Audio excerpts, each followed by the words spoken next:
Hola, hola a todos, buenas noches. Bueno, aquí estamos para dar la clase de la parashá Mishpatim, que es una parashá por demás bien interesante. Comienza así diciendo, y estas son las leyes que darás ante ellos. Cuando compres un siervo hebreo, servirá para ti 6 años y al séptimo año saldrá libre gratuitamente.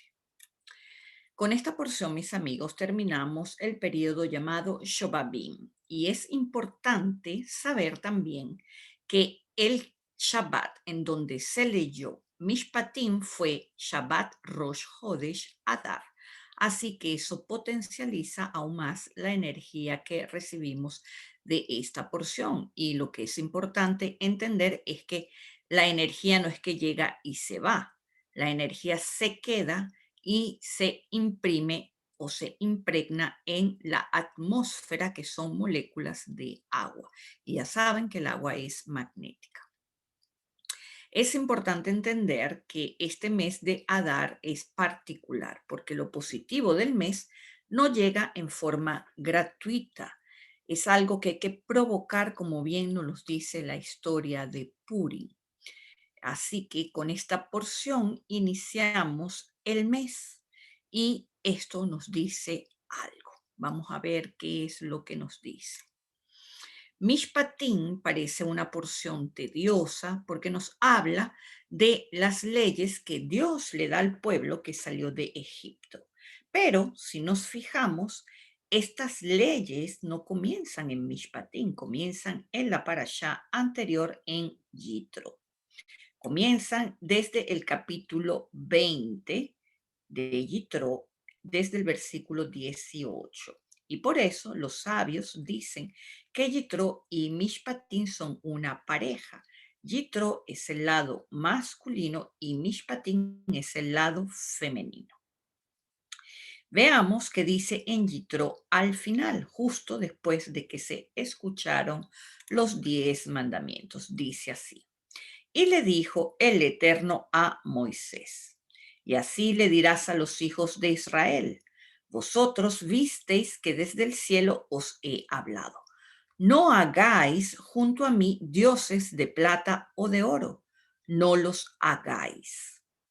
Para mí haréis un altar de tierra y sacrificaréis sobre él vuestros holocaustos y ofrendas pacíficas, vuestras ovejas y vuestras vacas.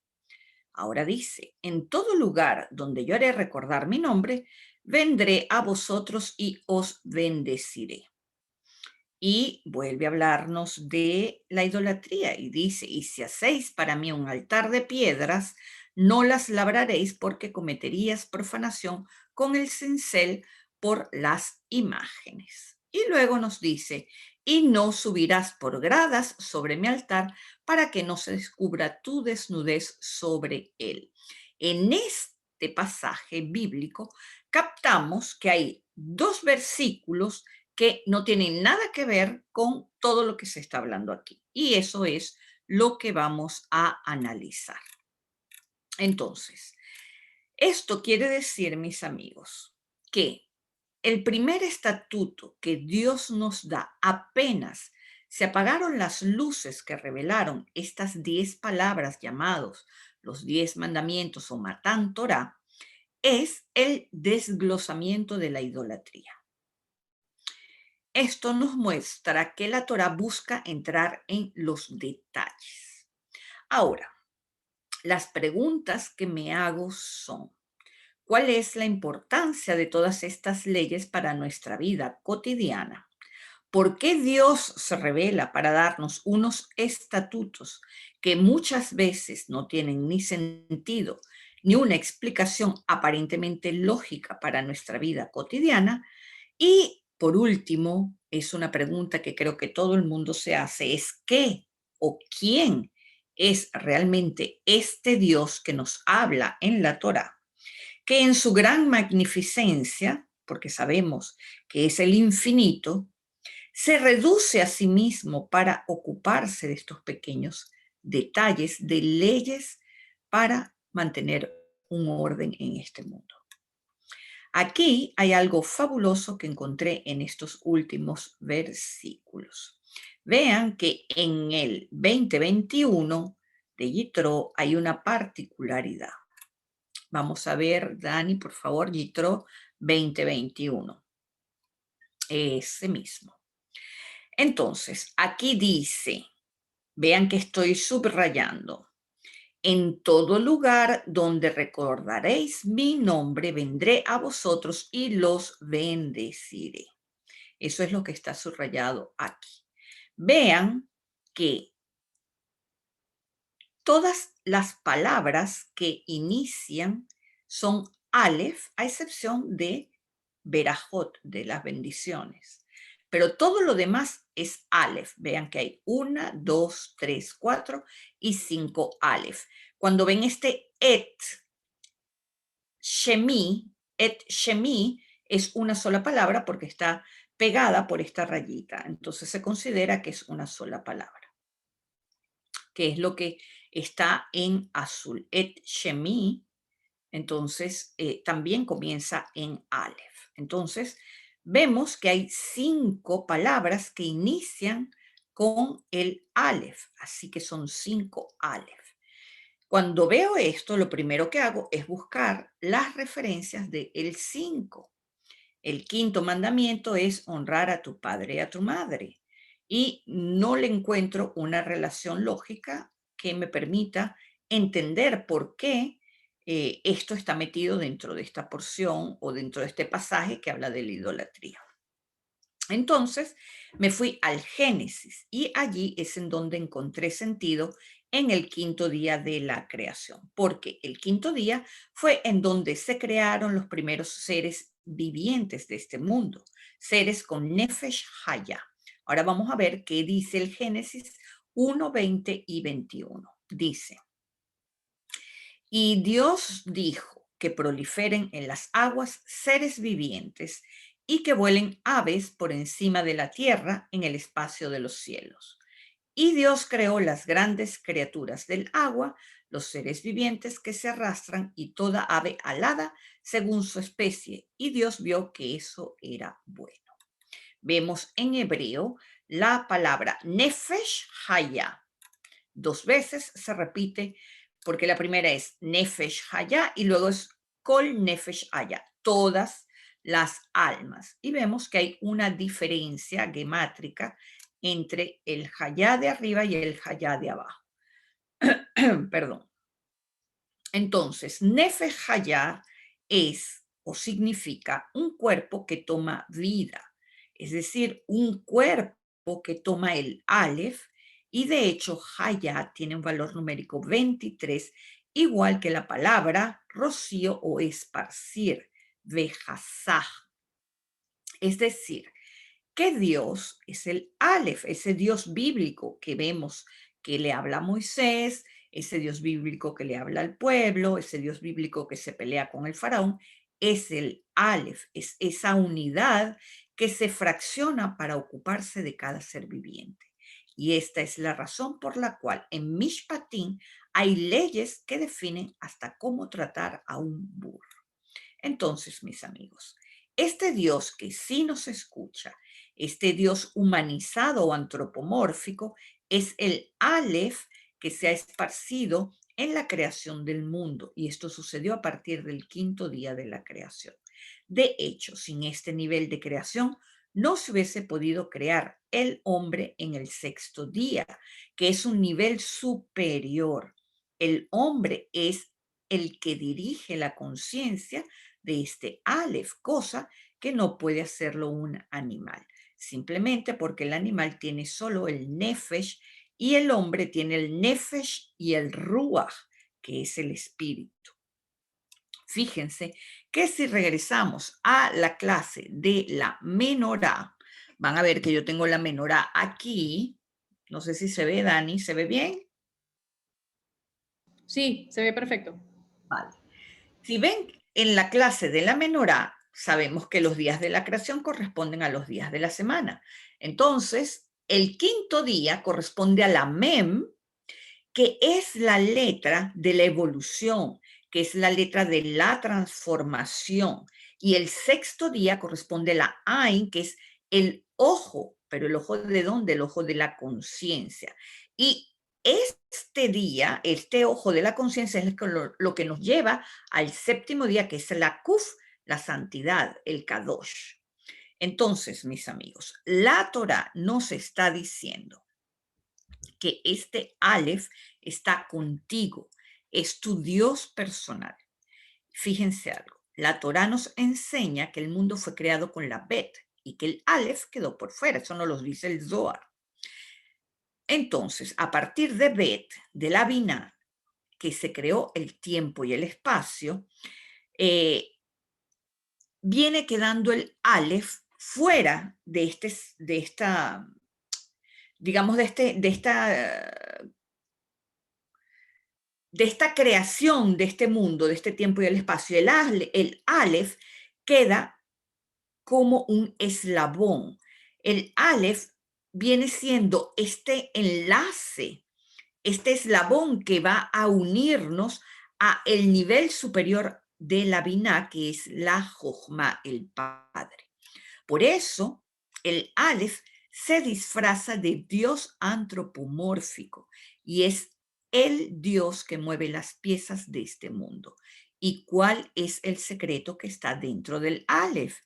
Que el Aleph está formado por dos Yud y una Vav, es decir, su gematría interna es 26, Yud, Hei, Vav y Hei, que es el nombre de Dios asignado a la misericordia. ¿Qué quiere decir esto? Que este Aleph se fracciona para que el nombre de Dios esté en cada persona. Y lo único que tenemos que hacer es ensamblarlo. Y el Aleph contiene toda la misericordia dentro de sí. Al hablar del Aleph, estamos hablando de Yud Hei, Vav y Hei comprimido en una unidad. Entonces, la pregunta es, ¿cómo afinamos el ojo de la conciencia, ese Ain, para poder conectar con ese Aleph interno que es nuestro Dios personal? Entonces, vamos a ver esto de nuevo en Yitro 2021. Dani, por favor. No, Yitro 2021, creo que tienes que retroceder. No, este. Aquí vimos, aquí les dije los cinco Aleph. Si quitamos las Aleph, que ya saben que es algo también que podemos hacer porque es una de las maneras de descifrar lo que la Torá nos quiere decir, encontramos la siguiente frase. Shir, Sheker, Shemi, Bo, Laij. ¿Qué quiere decir eso? Que cuando quitamos los Aleph, estas palabras existen por sí mismas. Entonces, ¿qué quiere decir eso? Quiere decir que Dios viene para ti cuando cantas, shir, cantas, memorizando sheker o memorable. Sheker es memorizar o conmemorar o memorable. Shemi son los nombres. Dios viene para ti, Bolaij. Recuerden que Bo se trata de cuando Dios le habla a Moisés y le dice, ven. Entonces, Dios viene para ti cuando cantas memorizando los nombres.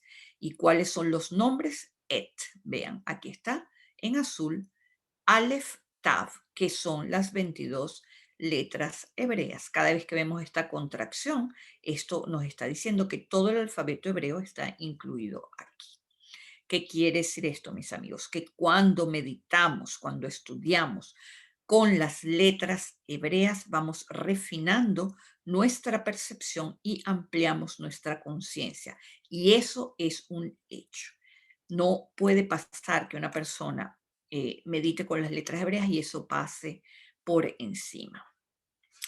Y como les dije al principio, hay otro pasaje que también va a permitirnos concluir la idea que Mishpatim quiere revelarnos, que la vamos a empezar a analizar. Y esto está en Yitro 20:23, que dice aquí literalmente, Velo, Tela, Vemielot, al misbehai asher lo tigalech ervach alav. ¿Qué quiere decir esto? Que tampoco tiene que ver con lo de la idolatría. Dice, no abrirás canales en el altar para que no descubras tu desnudez en él. Eso es lo que dice literalmente. Desnudez nos llama la atención, evidentemente. Herbaj tiene exactamente el mismo valor gemátrico que Sara, que quiere decir enfermarse. Pero también vemos que es la raíz de la palabra Sara, lepra o leproso, que es la enfermedad de la antigüedad. Y esto aquí estamos tratando con el hebreo bíblico, que recuerden que no existía la enfermedad en aquella época. Y la enfermedad, la primera enfermedad que se comenzó a conocer fue la lepra. Y Miriam se enfermó de lepra, ¿se acuerdan? Por su lashon hara. Entonces, mis amigos, ¿qué nos está diciendo aquí la Torá? Nuestras palabras abren canales, porque recuerden que Dios se reveló con palabras. Y nos está diciendo entonces la Torá aquí, nuestras palabras abren canales por donde desciende la energía. Por palabras descendió Dios y también por palabras desciende la enfermedad, que son las bacterias energéticas del Yetzer Hara. Entonces, mis amigos, si vimos que los 10 mandamientos tienen como objetivo atraer el shalom en la vida de cada persona, las leyes de Mishpatim están tratando de evitar que nos enfermemos y sobre todo el mandamiento de la idolatría. Ahora, el problema que tiene la enfermedad es el dolor que esta provoca. Cuando tenemos gripe o algún malestar, hasbe shalom, nos duele el cuerpo y eso es lo duro de soportar. Si la enfermedad se presenta sin dolor, este no sería un problema para nosotros. El problema de la enfermedad es la decadencia del cuerpo que adolece. Y esto queda confirmado al inicio de la parashá. Ponme por favor Mishpatim 21:1-2, el enunciado del principio, Dani. Dice, y estas son las leyes que darás ante ellos. Cuando compres un siervo hebreo, servirá para ti 6 años y al 7º año saldrá libre. Quiero que vean, por favor, en el capítulo 21:2, las últimas 4 palabras. Está subrayado en amarillo que tienen las iniciales, ¿verdad? De estas 4 palabras tenemos la Vav, la Yud, la Lamej y la Het. Esto se lee Veihul, es decir, aquí hay una permutación porque la Het cambia de posición con la Lamej. Entonces se lee Veihud, que quiere decir dolor. Y esto tiene un valor numérico de 54, igual que la palabra Dam, que quiere decir sangre. Entonces, la enfermedad es el dolor de la sangre. ¿Y cuál es el vehículo del Nefesh? Que hablamos ya del Nefesh Haya. El vehículo es la sangre. Es a través de la sangre por donde viaja o por donde vive el Nefesh Haya. Ahora, esto es algo que me acabo de dar cuenta porque estas dobles shin aquí me parecieron muy particulares. Voilà. Vean, si leemos al revés, vean lo que dice. Shin, Yud, Dalet. Vean lo que dice aquí. Shin, Yud, Dalet. No está subrayado, es al principio, vean. ¿Estás viendo aquí las 2 Shin, Dani? ¿Puedes señalarlas con el cursor, porfa? Las 2 Shin. La Yud y la Dalet. Sí, da. ¿Estás viendo? en Mishpatín, el enunciado de Mishpatín 21.2. ¿Ves Sí, las dos, ves las dos sí, shin que están aquí, ya va. verdad? Sí, es esta. B es porque estamos hablando de las últimas letras, las letras finales de la palabra. ¿Ves dónde están las dos shin Ah, pegadas? listo. Ok, Ve, sería. la última shin, yud, dalet, sida. ¿Estás viendo? Y esta sería una. Esta, Shin, La yud y Shin, la dalet. la Yod y la. Se está leyendo al revés, ¿ah? Ok. Shin, yud, dalet. Y la Dalet aquí. Ahí tenemos SIDA. ¿Pero qué es el SIDA? Un síndrome de inmunodeficiencia, es decir, un problema de defensas, un problema de sistema inmunológico. Aquí lo tenemos en la Torah. Para que vean que así comienza Mishpatim, lo que nos está diciendo que las leyes están buscando es prevenir las enfermedades. ¿Por qué? Porque cuando salimos de las leyes, entramos en el desorden, entramos en el caos. Vean entonces cómo la Torah nos va enlazando las ideas para que entendamos que las palabras abren canales para que los virus, que son las bacterias del Lashon Hara, infecten la sangre.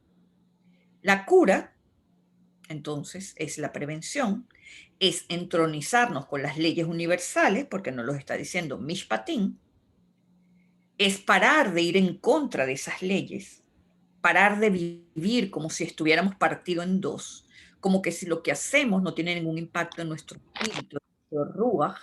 Y la Torah además nos propone cantar con Kavaná los nombres divinos a través de las letras hebreas. Esta es la conclusión de todos estos pasajes. Y a mí, en lo personal, me parece algo extraordinario y por eso que les dije que Mishpatim era una parashá extremadamente interesante a pesar de que parece muy fastidiosa.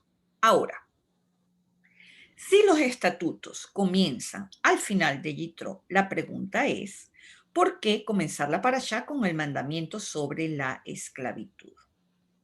Y sobre todo, aquí se recalca la palabra mishpatim, hamishpatim, vemos, porque esto ha sido traducido como leyes, pero en realidad significa juicios. Pero bueno, la traducción no está mal porque leyes y juicios son equivalentes. Es decir, no cumplir las leyes provoca juicios. Todos los jajamín coinciden, especialmente Rashi, en decir que esta porción encabezada por esta ley de la esclavitud busca recordarle al pueblo hebreo que todos los mandatos de Dios son para salir de la esclavitud, pero de la conciencia. Lo primero que tenemos que entender, mis amigos, es que la Torah es una terapia de choque. Con esta ley que iniciamos, esta porción, Dios pretende enseñarle a esta gente que ha sido programada por siglos para aceptar una degradación de la condición humana, que la condición de esclavitud que vivieron la veían como normal, y esto los aislaba de los derechos mínimos. La esclavitud descarada es algo que aún persiste en algunos países del mundo. Pero, mis amigos, la esclavitud omnisciente es la que está por todas partes y todos somos esclavos. Aquella época no es diferente a la de ahora.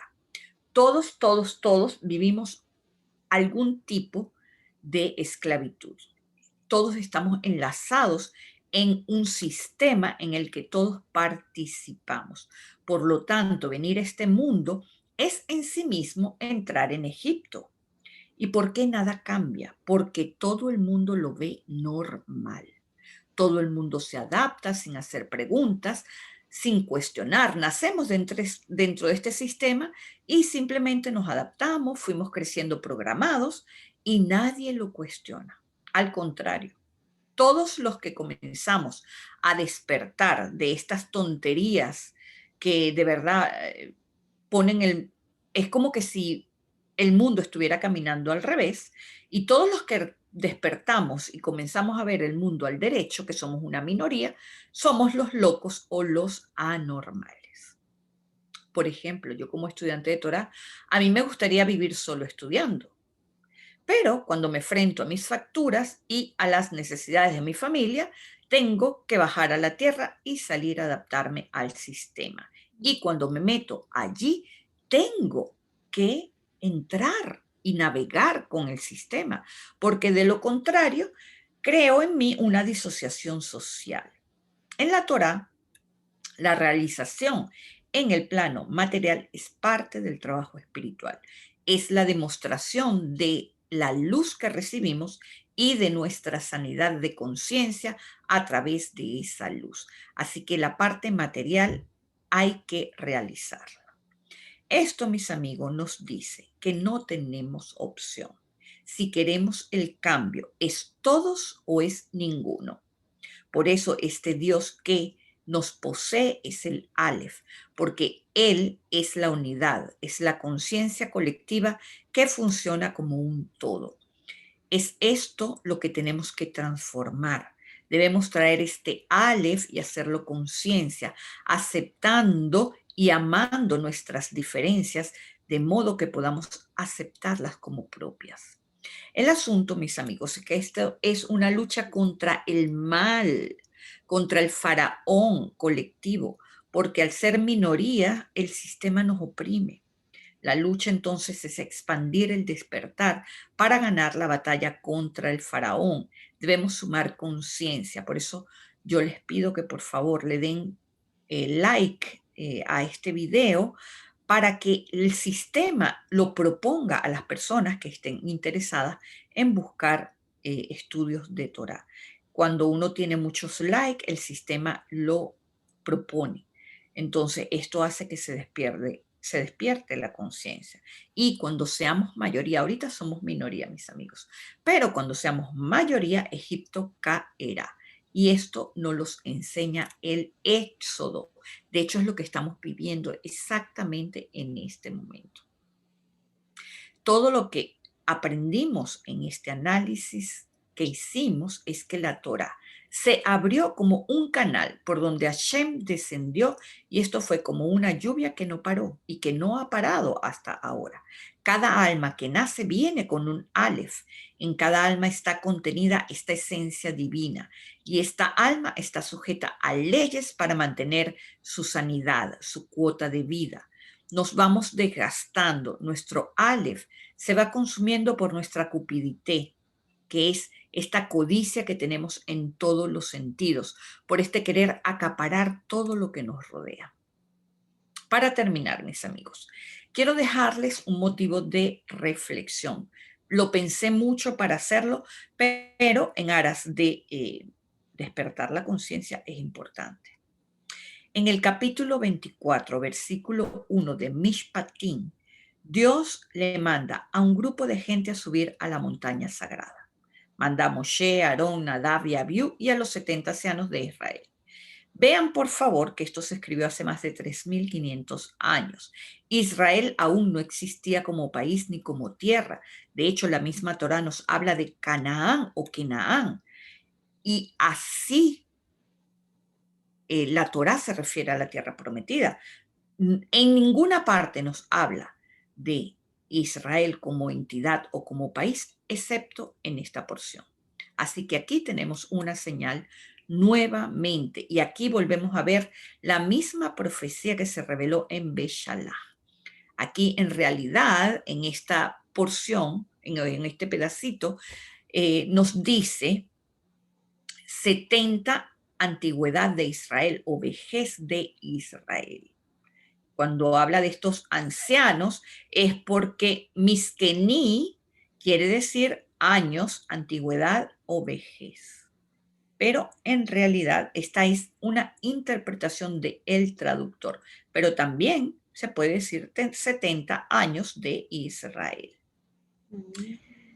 Esto, miskení, tiene una gematría de 207, igual que Zer, que es Zain y Resh.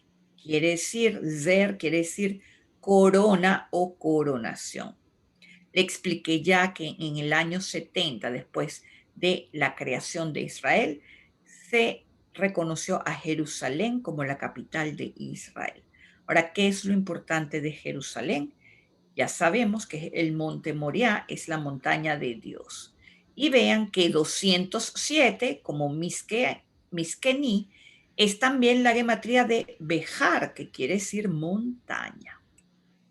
Ahora, mis amigos, vean lo que dice en amarillito, lo que está señalándonos Dani aquí. Y le dijo el Eterno a Moisés: subid a el Eterno, subid a el Eterno. Vean lo que dice: subid a el Yud Hei Vav Hei. Tú, Moisés, Aarón, Nadab y Abiú, y 70 vejez, anciano, años de Israel. Y os posternaréis desde lejos, mis amigos. Entonces, yo lo que voy a decir ahora, yo les pido que por favor lo saquen del contexto político y tomen mis palabras tal y como se las digo. Vean esto extraordinario en Mishpatim, porque nos hace una referencia en Beshalach, por supuesto, que fue el primer sitio en donde descubrimos esta profecía, y vayan a hacer la relación, por favor, con el conflicto histórico que hay en Israel. Siempre ha sido una tierra ocupada y codiciada. Inclusive Hebrón, que fue comprado por Abraham y hubo testigos de ello, hubo un pago, hubo un intercambio monetario, aún Hebrón está en disputa. Es un terreno ocupado. No vamos a entrar en cuestiones políticas, simplemente aquí vamos a ver qué es lo que nos dice la Torá. Es importante entender que aunque una tierra ha existido siempre, la creación de un país es al mismo tiempo la creación de un ángel regente de este país. Y es un canal por donde baja la energía que está compuesta de las letras hebreas del nombre del país. El ángel de Canaán o de Canaán es Israel. Y por eso, por ese canal llamado Israel, desciende el Yud Hei, Vav y Hei, que todos sabemos que es el Tiferet de Atzilut. Siendo así, es profecía que este canal esté bajo la tutela de la energía de la Torah y no de ninguna otra ideología ni nada parecido. Y en Yitro vimos un mandamiento muy preciso sobre la idolatría. Ahora, en Mishpatim, el capítulo 23, versículo 30 al 32, y en el capítulo 24 al 30 y 24 del 1 al 3, ya Dani se los va a mostrar, dice: los expulsaré poco a poco hasta que engrandezcas y poseas la tierra. Vean que hablamos de la ocupación de la tierra de Israel. Dice: los expulsaré poco a poco hasta que engrandezcas y poseas la tierra. Y pondré tus límites desde el Yansuf. Acuérdense que en Beshalach vimos esta profecía realizada el 15 de mayo del año 2017, desde el Yansuf hasta el mar de los Filisteos y desde el desierto hasta el río, lo que se cree el Éufrates. Pues daré tu mano a los moradores de la tierra y los arrojarás de ellas. No pactarás con ellos ni con sus dioses. No habitarán en tu tierra, no sea que te haga pecar contra mí, tentándote para que sirvan sus dioses. Y le dijo el Eterno a Moisés: subid a el Yud Hei Vav Hei, a el Eterno, tú, Aarón, Nadab y Abiú, y 70 vejez ancianos de Israel, los 70 años de Israel, y os posternaréis desde lejos. Solo se acercará a Moisés, que ellos no se acerquen ni que el pueblo suba con él. Y Moisés contó al pueblo lo que había dicho el Eterno y enumeró todas sus leyes, y respondió el pueblo al unísono: Naasé. Todo lo que diga el Eterno haremos.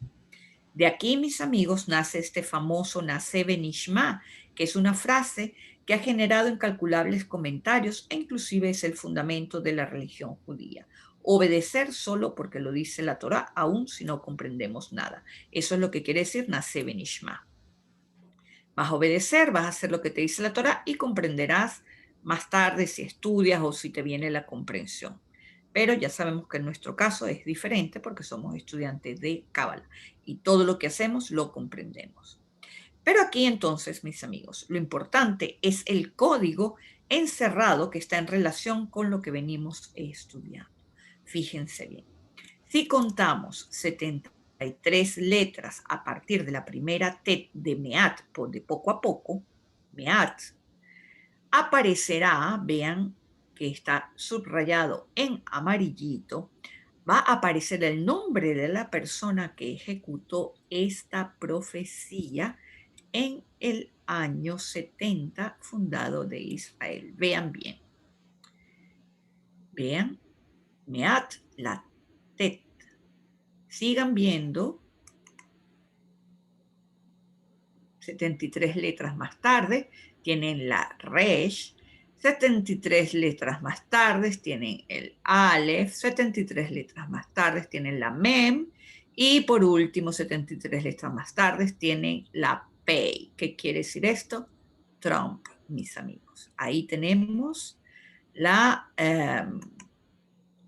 vamos a decir, el nombre escondido de el expresidente de los Estados Unidos, que fue quien dio este paso que todos los presidentes anteriores prometieron y que nunca dieron, y él lo hizo. Ahora, lo que quiero que vean es esto importante. 73 es la gematría de Jochma, del Padre. Pero también 73 es la gematría de Golem, mis amigos. Y Golem es un robot, una vasija disponible que se llena de un tipo de energía. Es decir, que este señor fue un instrumento y sigue siendo un instrumento del creador para el despertar. Y si estás escuchando esto y tienes una opinión mala de este personaje, yo recomiendo que vayamos al trasfondo que hay detrás de todo lo que se dice sobre él, porque el faraón está a nivel mundial en pleno conflicto con Hashem, tal y como sucedió en el Éxodo. Y vean, mis amigos, esto. En Shabbat Mishpatim, justo en Shabbat Mishpatim, este señor fue absuelto de un juicio político completamente absurdo. Shabbat Mishpatim, el Shabbat del juicio, y fue absuelto. Este juicio no tenía ningún fundamento constitucional, pero ahí se llevó a cabo igual. Y vemos que Hash Mishpatim tiene un valor numérico de 484, igual que la palabra Pedut, que quiere decir redención, mis amigos. Es decir, cada vez que salimos absueltos de un juicio, somos redimidos. Y esto vale por él o por cualquier otra persona. Pero debemos entender que las leyes o los juicios divinos lo que buscan son redimirnos, redimir a los seres humanos. Entonces, este señor fue absuelto porque los mismos que lo acusaban se vieron con la soga al cuello. Y esto se los digo no porque estamos ante un Mesías, estamos lejos de eso, pero es obvio y es claro que estamos ante un representante genuino de Geburah. Pero toda la maquinaria que hay del Yetzer Hará detrás de todo esto está afectando al mundo entero, mis amigos. Y este es el momento del despierte, es ahora o nunca, porque la Jochma es la visión. Jochma está en los ojos, en nuestra percepción. Y yo pido que por favor vean ahorita este mapa que Dani nos pone en la pantalla y vean, tomen este mapa y hagan una franja como lo hicimos nosotros y vean todos los países que están en esta misma banda de Estados Unidos. Vean la situación geopolítica de todo esto y saquen sus propias conclusiones con respecto a la esclavitud moderna que se está tratando de imponer en el mundo. Y no lo digo yo, lo dice la Torá. Y por eso Mishpatim comienza a hablarnos de las leyes para los esclavos. Es el asunto, mis amigos, es que este año estamos en el año 73 de la fundación de Israel. Así que mi intuición me dice que vamos a ver cosas. Fíjense donde todo lo que está en este mapa, todo lo que está dentro de esta franja roja, que es los Estados Unidos, ¿verdad? Es el, digamos, es el eje, es el imperio, ¿verdad? Va a afectar a todo este conglomerado de países y aquí vemos a China, Irán, los países árabes, vemos Marruecos, vean todo lo que sucedió durante los 4 años de este señor, todos los países que están involucrados, que están dentro de esta franja, mis amigos. Así que más claro no puede estar. Esto es para que ustedes analicen, busquen, estudien, observen, vean las opiniones objetivamente, vean lo que hay detrás de todo lo que se está, de todo lo que se dice, de todo lo que se monta, de todo lo que dicen las noticias, para que podamos despertar a una nueva realidad, mis amigos. Esto es o todos o ninguno. Ya lo vimos aquí en la Torá. No sé si hay alguna pregunta, Dani, si te queda alguna duda. Y como siempre, mis amigos, si tienen alguna pregunta o alguna interrogante, pues me lo envían por YouTube o por nuestros canales de Telegram o WhatsApp y allí pues vamos a responderle la medida de nuestros conocimientos, que no es que tampoco lo sabemos todo, pero bueno, somos bastante estudiosas. Así que pues les mando besos y abrazos y gracias por estar allí. Por favor, denle like para que este conocimiento se expanda por otras partes. Besos a todos.